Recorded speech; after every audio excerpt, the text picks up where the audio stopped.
Sir మీరు ఇన్ని points చెప్పారు. అలా ఉండాలి, ఇలా ఉండాలని చెప్పి. కానీ రోజు వీటిని ఇంప్లిమెంట్ చేయడం ఎలా? రోజు మోటివేటెడ్‌గా ఉండడం ఎలా సార్? నన్ను నేను ఒక విలువైన వస్తువు అనుకున్నప్పుడు ఆటోమేటిక్గా మోటివేషన్ వచ్చేస్తుంది, ఇంప్లిమెంటేషన్ వచ్చేస్తుంది. ఎందుకంటే నీ చేతిలో ఒక బంగారం ఉంగరం ఉంది, ఒక ఏమో ఇనుముతో చేసిన ఉంగరం ఉంది. ఈ రెండిట్లో ఏది నువ్వు జాగ్రత్తగా భద్రంగా బీరువాలో పెడతావు? బంగారం ఉంగరాన్ని. ఇనుప ఉంగరాన్ని పక్కన పెడతాం. ఉదాహరణకు అదే ఇనుప ఉంగరాన్ని ఏ అమ్మవారి కట్టమైసమ్మ ఆలయంలోనో పూజ చేసి పూజారి ఇచ్చిందైతే కనుక ఏం చేస్తున్నావు? దాన్ని కూడా బీరువాలోనో పూజ గదిలోనో పెడుతున్నావు. ఏమ రైట్? ఇఫ్ యూ ఆర్ అంటే నీకు నువ్వు వాల్యూ ఇచ్చుకుంటే ఇంప్లిమెంటేషన్ చేస్తావు.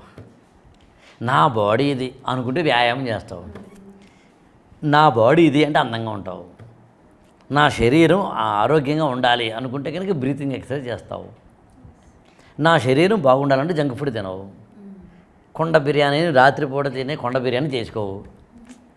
ఏదో మిడ్ నైట్ బిర్యానీ తినవు. Simple logic.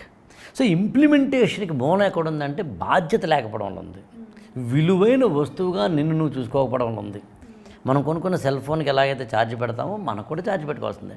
సో ఇంప్లిమెంటేషన్ చేయట్లేదు అంటే ఏమీ కాదు, మోటివేషన్ లేదంటే ఏమీ కాదు, దొంగ అయితేనే. ఎవడైతే మోటివేషన్ లేదో ఇంప్లిమెంటేషన్ చేయట్లేదో వాడు దొంగ కబుర్లు చెప్తాడనమాట. సార్ మీరు ఇందాక చెప్పారు మన లైఫ్ మనం ప్రయారిటైజ్ చేసుకోవాలని చెప్పి. కానీ ఒక్కొక్కసారి మనము మొహమాటం వల్ల వేరే వాళ్ళు చెప్పాల్సింది చేయాల్సి వస్తుంది. సో అప్పుడు మనల్ని మనం ఎలా ఆపుకోవాలి? దాన్ని ఎలా అధిగమించాలి? మొహమాటానికి మూలం ఏంటంటే జెంటిల్మెన్ సిండ్రోమ్ అని ఉంటుంది. అందరిచేత మంచి అనిపించుకోవాలి అని. యాక్చువల్గా ఈ మొహమాటం అనేది ఒక పార్శ్వంలో నాకు కూడా ఉంది నిజానికి. ఎక్కడో మొహమాట పడుతూ ఉంటే ఇబ్బందులు పడుతూ ఉంటాం. జెంటిల్మెన్ సిండ్రోమ్ అంటే అందరి చేత మంచి అనిపించుకోవాలనే క్రమంలో నువ్వేదైనా నన్ను అడిగితే కనుక కాదనలేకపోవడం. దీనికి ఒక 3 స్టెప్ ఫార్ములా చెప్తాను మీకు. అంటే స్టెప్ 1, స్టెప్ 2, స్టెప్ 3. చాలా సింపుల్గా చేస్తాను. ఉదాహరణకి నువ్వు నన్ను ఏదో అడిగావు, లేదా మాధురి నన్ను ఏదో అడిగింది, సరే నాకు ఈ వర్క్ చేసి పెట్టండి అని. చాలా జాగ్రత్తగా వినండి. స్టెప్ నెంబర్ 1 ఏంటంటే లిజనింగ్ అన్నారు, నాట్ స్పీకింగ్. ఓకే, నా పాయింట్ అర్థం కదా. Step number 1 listening, not speaking. అంటే ఉదాహరణకి మాధురి నన్ను ఏమడిగింది, ఉదాహరణ చెప్తాను ఏదోటి, సార్ ఈ బుక్ నాకు ఇవ్వండి సార్ అని. వినాలట. వీలైతే నవ్వు. Not speaking. ఇస్తున్నానా తెలియదు, ఇవ్వట్లేదా తెలియదు, ఇస్తానా తెలియదు. అంటే పివి నరసింహారావు ఉండాలన్నమాట. నువ్వేమడినా ఇస్తావో తెలియదు, ఇవ్వవో తెలియదు. స్టెప్ నెంబర్ 1 అయింది కదా. Step number 2 ఎనాలైజ్ అన్నారన్నమాట. ఇప్పుడు మాదిరి బుక్ అడిగింది కదా, ఇస్తే బాగుంటుంది, ఇవ్వకపోతే అది ఇన్స్టెంట్గా చేస్తావా, 2 రోజులు ఆగి చేస్తావా నీ ఇష్టం. బట్ అప్పటికప్పుడు ఓకే మాదిరి అడిగింది బుక్ ఇస్తే బెస్ట్, ఇవ్వకపోతే బెస్ట్, ఎనాలిసిస్ చేసుకో. ఇది స్టెప్ నెంబర్ 2. స్టెప్ నెంబర్ 3 ఏంటంటే ప్రోస్ అండ్ కాన్స్ అన్నారు. అంటే మంచి చెడుని బేరే చేసుకోవడం. ఇప్పుడు నేను ఇవ్వకపోతే మాధురి నన్ను తిట్టుకుంటుంది, ఆమె దారుణంగా తిడుతుంది, అందరికీ చెప్పేస్తుంది, ఆ డ్యామేజ్ కాస్ట్ అంతా. ఇస్తే కనుక మాధురి మీ అంత గొప్పవారు లేరంటుంది, అందుకని ఆ ఇమేజ్ కాస్ట్ అదే బెనిఫిట్ అంతా. డ్యామేజ్ కాస్ట్ ఇమేజ్ బెనిఫిట్ని బేరీ చేసుకుని, అసలు మనకి ఇమేజే లేదు కదా డ్యామేజ్ అవ్వడానికి అనుకుంటే మనకి పద్మశ్రీ వచ్చిందా, మన ఇమేజ్ ఉందా డ్యామేజ్ అవ్వడానికి, దేనికోసం అని అనుకుంటే 3 స్టెప్లు అయిపోయినాయి కదా. సారీ.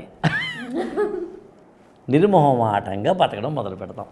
చెప్పినది ఈజీ కాదు, నేను కూడా అప్పుడు ప్రాక్టీస్ చేయాలి. సార్ మరి లైఫ్లో డెసిషన్స్ ప్రతి స్టెప్లో ఎలా తీసుకోవాలి? దేని బేసిస్ మీద మనము డెసిషన్ అనేది తీసుకుంటాం? డెసిషన్ తీసుకోవడం అనేది మన ఎబిలిటీస్ మీద ఆధారపడి తీసుకోవాలి, మన ఇన్ఎబిలిటీస్ మీద ఆధారపడి తీసుకోవాలి. దాన్ని ఇంకోలా చెప్తాను. మనం ఏం చేయగలమో తెలుసుకోవాలి, ఏం చెయ్యలేమో తెలుసుకోవాలి.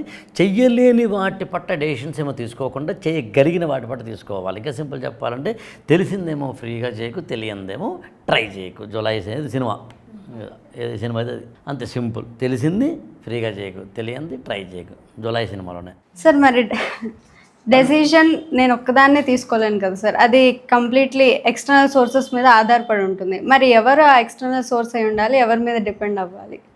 నేనైతే ఏమంటానంటే డెసిషన్ మేకింగ్ అనేది మన లైఫ్లో పర్సనల్, ప్రొఫెషనల్ అనే 2 డెసిషన్ మేకింగ్స్ని మనం ఒక డిమార్కేట్ చేస్తే, పర్సనల్ డెసిషన్స్నేమో అమ్మ, నాన్న, సిబ్లింగ్స్ అండ్ ఎవరైతే ఆ స్టేక్ హోల్డర్స్ ఉంటారో వాళ్ళతో కలిపి తీసుకోవాలి. ప్రొఫెషనల్ లైఫ్ అన్నప్పుడు ఏంటంటే మన సీనియర్స్, మన యొక్క ఎవరైతే ఆ ఆఫీస్ అయితే ఆఫీస్, ఇంకోటి ఎవరైతే ఉంటారో, ఉదాహరణకి లెక్చరర్స్ కావచ్చు, ప్రొఫెసర్స్ కావచ్చు, ఆఫీసర్స్ కావచ్చు, సీనియర్లు కావచ్చు, వాళ్ళని అడిగి తీసుకోవాలి. అసలు నేనేమంటానంటే ఈ రెండిట్లోనూ కూడా కన్ఫ్యూజన్ ఉంటుంది. అమ్మకే తెలియకపోతే, నాన్నకే తెలియకపోతే, నీ ఉదాహరణకి నువ్వేదో ఒకటి, అమ్మ నేను ఇప్పుడు మన తుక్కుగూడ దగ్గర ల్యాండ్ కొనాలనుకుంటున్నానమ్మ అంటే, ఏమోనే నాకేం తెలిసినే, అయిపోయా. అమ్మకి తెలియని ఏరియా అమ్మని అడగకూడదు. సరే ప్రొఫెషనల్ కదా అంటే మీ లెక్చరర్ దగ్గరికి వెళ్ళి, లెక్చరర్ గారు నేను మోకిలాలో ల్యాండ్ కొనాలనుకుంటున్నానంటే, మోకిల్ అంటే ఏంటమ్మా, కోకిల వాళ్ళ తమ్ముడు అంటే ఏం చెప్తారు? అందులో అక్కడ ఎక్స్పర్ట్స్ అని అంటారన్నమాట. ఎక్స్పర్ట్స్ అంటే financial adviser, doctors, chart accountants, వీళ్ళు అనమాట. అండ్ ఇప్పుడు ఒకసారి చూద్దాం. పర్సనల్ లైఫ్లో పేరెంట్స్, ప్రొఫెషనల్ లైఫ్లోనేమో ఆ ప్రొఫెషనల్కి సంబంధించిన ఇతరత్ర లెక్చరర్స్, XYZ ఆఫీసర్స్, థర్డేమో ఏదైనా కొంచెం గ్రోత్కి సంబంధించిన అడ్వైజర్స్. కానీ నేనేమంటానంటే ఈ ముగ్గురు ఉన్నా లేకపోయినా నీ డెసిషన్ మేకింగ్లో ఉండాల్సింది గురువు అంటాను నేను. దానికి ఆ పెద్ద పదం మెంటార్ అంటాను. నువ్వు జీవితంలో నీకు బెస్ట్ ఎగ్జాంపుల్ చెప్తాను. PV సింధు. ఆమె చాలా ఎత్తుకెదిగి ప్రపంచంలోనే అత్యున్నతమైన స్థితికి వెళ్ళినా మళ్ళీ ఒక మెంటార్ ఉంటాడు, కోచ్ అంటారు వాళ్ళని. సో లైఫ్లో ఒక మెంటార్ ఉండాలి. గురువు అంటావా, మెంటార్ అంటావా, ఏ పదం వాడినా సాధారణంగా ఆ మెంటార్, ఆ మెచ్యూరిటీ ఉన్న మెంటార్ ఎక్స్టర్నల్గా కాకుండా ఇంటర్నల్గా దొరికితే అదృష్టవంతులం. అంటే అమ్మే ఆ మెంటార్ అయ్యి, నాన్నే ఆ మెంటార్. మెంటార్ అంటే అర్థమైనా అదని కూడా డిఫైన్ చేస్తాను కొద్దిగా ఆగి. అమ్మే ఆ మెంటార్ అయ్యి, నాన్నే ఆ మెంటార్ అయ్యి, లేకపోతే లెక్చరర్ గురువే మెంటార్ అయి ఉంటే బెస్ట్. అంటే వెల్ విషరే మెంటార్ అవ్వడం, నిన్ను మోసగించేవాడు మెంటర్ కాకుండా ఉండడం, అదొకటి. లేదా ఒక నిజాయితీపరుడైన ఒక గురువు దొరకడం, ఇది మెంటరింగ్లోకి వస్తుంది యాక్చువల్గా. కానీ ఇంటర్నల్ అనే పదం వాడాను నేను. భర్తే కనుక మెంటార్ అయితే, భార్యే కనుక మెంటార్ అయితే, లేకపోతే కూతురు కొడుకు మెంటార్ అయితే, లేదా అమ్మో నాన్న మెంటార్ అయితే advantage. They don't cheat you. కాబట్టి సింపుల్గా చెప్పాలంటారు. మెంటర్కి ఉండాల్సిన లక్షణాలు ఏంటి చెప్తాను, మీరు ఆశ్చర్యపోతారు చెప్తే. వాళ్ళకి అన్నీ తెలిసి ఉండాలి, అన్నీ తెలిసి ఉండాలి. తెలియకపోతే తెలుసుకోగలిగిన తృష్ణ, దాహం, జీల్ ఉండాలి. అండ్ వాళ్ళకి ఎప్పుడు నిజాయితీ ఉండాలి. అండ్ వాళ్ళ కమ్యూనికేషన్ బాగుండాలి. లాజికల్గా చెప్పాలి, నీకు ఎమోషనల్గా చెప్పేది కాదు, నీకు కన్విన్సింగ్గా చెప్పాలి. అలా ఉండాలి. ఈ ఛానల్ని లైక్ చేయండి, షేర్ చేయండి, సబ్స్క్రైబ్ చేసుకోండి.